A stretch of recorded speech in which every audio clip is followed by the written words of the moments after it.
अब हम यहाँ से 1 नंबर से स्टार्ट करते हैं और आपको उम्मीद दिलाते हैं कि यहाँ पर आपको वीडियो अच्छा से समझ में आएगा। अगर ना समझ में आए तो आप क्या कीजिएगा, बार-बार 2 से 3 बार वीडियो को देखिएगा, क्योंकि इकोनॉमिक्स थोड़ा-सा हार्ड सब्जेक्ट है और उसे ईज़ी बनाने का एक ही मात्र उपाय है कि आप उसे बार-बार देखें, तो वो क्या होगा, ईज़ी हो जाएगा। उससे पहले मेरे दोस्त एक बात बता देते हैं, ऑब्जेक्टिव के लिए अगर आपको बेस्ट वीडियो देखना है तो मॉडल पेपर बनाए हैं। अगर आप देखना चाहते हैं तो जाके जरूर देख लीजिए, जिसका लिंक हम आपको वीडियो के डिस्क्रिप्शन में डाल दिए हैं। और ऑब्जेक्टिव सब्जेक्ट दोनों के दोनों वीडियो कंप्लीट कर लीजिए 10-10 सेट, तब बोर्ड एग्जाम में पर्दा और आके आपका नंबर आएगा। ठीक है, तो चलिए हम यहाँ से 1 नंबर से स्टार्ट करते हैं। और अभी तक आपने शेयर नहीं किए हैं तो एक बार जम के शेयर कर दीजिएगा। 1 नंबर देखिए क्या कह रहा है कि मांग की कीमत लोच की परिभाषा दे। कोई वस्तु वगैरह हम मंगाते हैं तो उस वस्तु के बारे में परिभाषा देना है, तो आपको उत्तर इस प्रकार देना है। ठीक है, किसी वस्तु की कीमत में होने वाला प्रतिशत परिवर्तन तथा उस वस्तु की कीमत में होने वाला प्रतिशत का अनुपात होता है, उसे ही मांग की कीमत लोच कहते हैं, या कहते हैं, यहाँ पर कहते होना चाहिए। ये आपको थोड़ा सा पॉइंट हो गया। जैसे में अगर आप नहीं समझ पा रहे तो देखिए, मांगे की लोच, मगर कोई वस्तु मंगाई गई उसके और मांगी गई मात्रा, जैसे मांगा 50 पीस और अभी मिल गया 45 पीस, तो कितना पीस कम है, 5 पीस है। तो उसी में क्या है, मांगी गई 50 पीस और लेके आया कितना, 45 मात्रा में, तो ये हो गया। और उससे तरीका भी नहीं समझ पाते हैं तो अनुपातिक परिवर्तन, कीमत में अनुपातिक परिवर्तन। ठीक है, तो ये कुछ पॉइंट है, अगर आप कॉपी में नोट करेंगे और अपने मन से रिवाइज करेंगे तो मुझे उम्मीद है कि आपको ये वीडियो बहुत ही अच्छा लगेगा। ठीक है, और जितने बच्चे अभी तक लाइक नहीं किए प्लीज एक बार लाइक कर दीजिएगा और जम के अपने दोस्तों को शेयर कीजिए, क्योंकि इकोनॉमिक्स का कहीं भी पढ़ाई अच्छी तरह से नहीं हो पाता है। बहुत बच्चे बोलते हैं कि सर मुझे इकोनॉमिक्स का पढ़ाई अच्छी तरह से नहीं हो पा रहा है, हमें सब्जेक्टिव देखना है, तो सब्जेक्टिव आप लाइए जरूर, हम आप सबके लिए लाए हैं, तो आपका सपोर्ट तो बनता है भाई। ठीक है,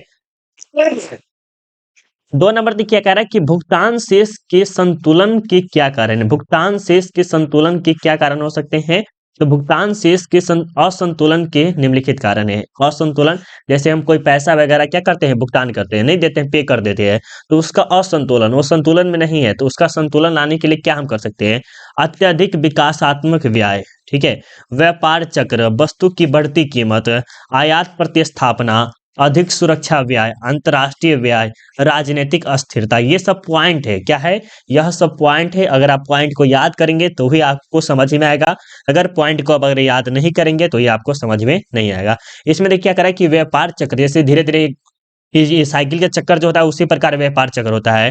वस्तु की कीमत बढ़ती है, तो किसी वस्तु का 50 रुपया रेट रहता है तो उसे 500 रुपया कर दिया जाता है, तो उस वस्तु की कीमत धीरे धीरे घटना स्टार्ट हो जाता है। ठीक है, अधिक सुरक्षा व्यय, व्यय के मतलब सुरक्षा करना, ये सब वगैरह होता है। कुछ पॉइंट आपको खुद से भी याद करना होगा। ठीक है, अब देखिए 3 नंबर में क्या कर रहा है कि मांग वक्र नीचे की ओर गिरता है क्यों। जैसे कोई वस्तु हम मंगाते हैं तो ये जैसे मान लीजिए पार्ले जी, ठीक है, पार्ले जी है, पार्ले जी लिख दिए, ऐसे लिख देते पार्ले, ये पार्ले जी है और इसका कीमत क्या है, मांग गिरना लगा, मतलब कि जैसे पहले आता था 50,000 पीस बिक जाता था। ठीक है, लेकिन अभी क्या हो रहा है, 20,000 भी पीस नहीं बिक रहा है, तो क्या हो रहा है, ये मांग नीचे गिर रहा है, क्या नहीं गिरा है, मांग गिरे है। लेकिन इसका कारण क्या हो सकता है, इसके बारे में हम अच्छे से समझेंगे, क्योंकि इस वीडियो में आपको देखने को मजा आ रहा है। ठीक है, चलिए अब आपको हम समझाते क्या कर रहा है। क्या कर रहा है उत्तर में कि मांग वक्र नीचे की ओर गिरता है, अर्थात मांग वक्र की ढाल ऋणात्मक होती है, क्योंकि कीमत कम होने पर अधिक वस्तु खरीदी जाती है। बिल्कुल सही बात है। जैसे मान लीजिए ये वस्तु है, मान लीजिए ये वस्तु है और उस वस्तु का दाम है 50 रुपया और पहले था 55 रुपया, तो ये क्या होगा, ये बिकना बहुत ही ज्यादा स्टार्ट हो जाएगा, ये बिकेगा बहुत ज्यादा। इसका 40 रुपया रेट कर दीजिएगा तो क्या होगा, ये बिकना स्टार्ट हो जाएगा।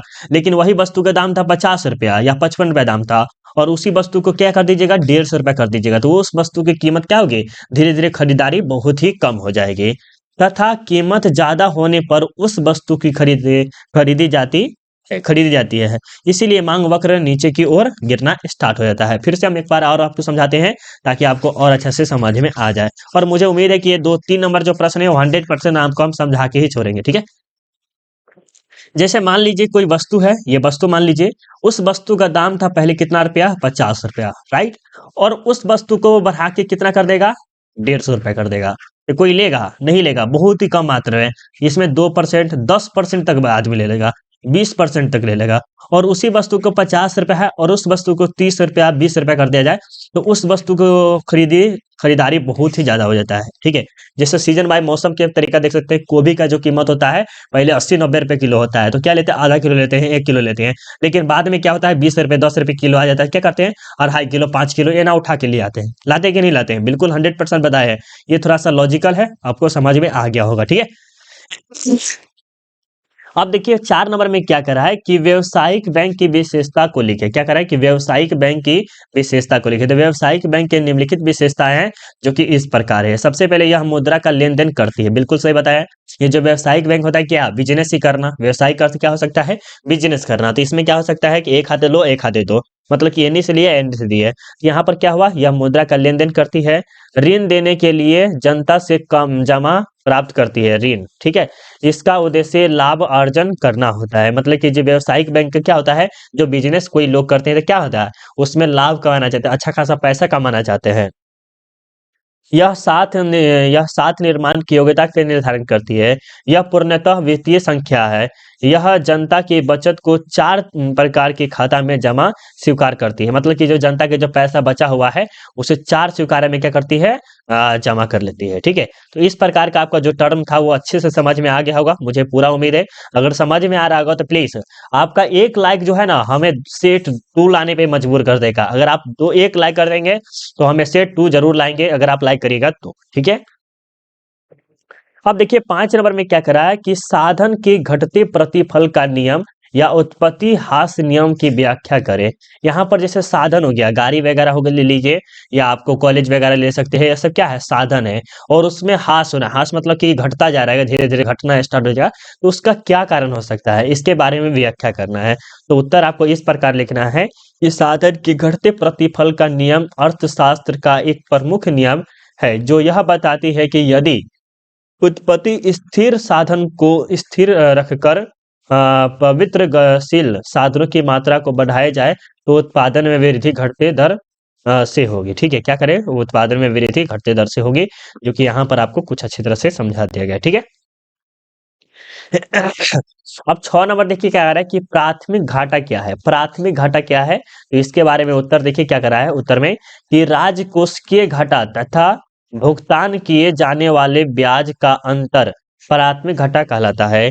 अर्थात राजकोषीय घाटा ब्याज भुगतान बराबर प्राथमिक घाटा। ये क्या है, राजकोषीय घाटा माइनस ब्याज भुगतान बराबर ये प्राथमिक घाटा। ठीक है, तो ये कुछ पॉइंट आप याद कर सकते हैं। बहुत बच्चे बोलते हैं कि सर मुझे लाइव क्लास करा, लाइव क्लास करा।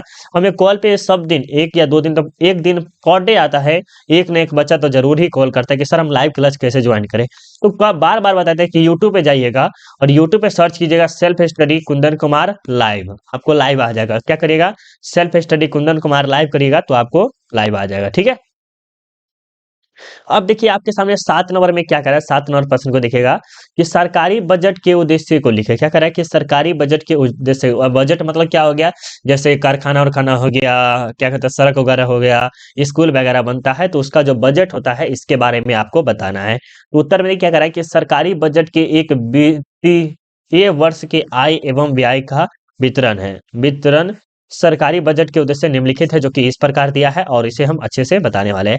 आर्थिक विकास को प्रोत्साहन करना, ये हो गया। संतुलित क्षेत्रीय विकास करना, संतुलित क्षेत्र में क्या करना है, विकास करना है।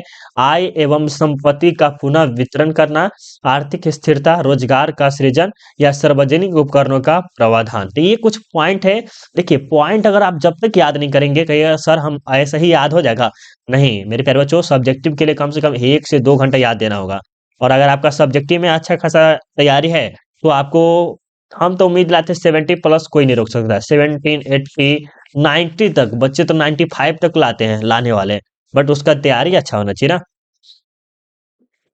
चलिए अब देखिए 8 नंबर में क्या करा कि घाटे का बजट क्या है। घाटे का बजट क्या है, तो उत्तर में देखिए क्या करा कि घाटे के बजट से तात्पर्य उस बजट से है जिसमें सरकार की अनुमानित आय सरकार के अनुपातिक, अनुपातिक यहाँ पर होना चाहिए, अनुपातिक व्यय से कम हो। अर्थात घाटे का बजट अनुपातिक अनुमानित, अनुमानित आय से अनुमानित व्यय। इस प्रकार के कुछ इंपॉर्टेंट है, आप याद कर लीजिएगा, ठीक है। अब चलिए यहाँ पर 9 नंबर देखिए क्या करें कि असंतुलित बजट क्या है। असंतुलित, संतुलित नहीं, असंतुलित, जो कि कह सकते हैं कि कोई ना हो, इसमें घाटा ही समझ सकते हैं असंतुलित में। यहाँ पर उत्तर देखिए कह रहा है कि असंतुलित बजट उस बजट को कहते हैं जिसमें सरकार की आय व व्यय आपस में बराबर होती है। क्या कार्य है? असंतुलित बजट उसे कहते हैं जिसमें सरकार, सरकार जानते हैं, उसका आय, इनकम और व्यय ये क्या होते हैं?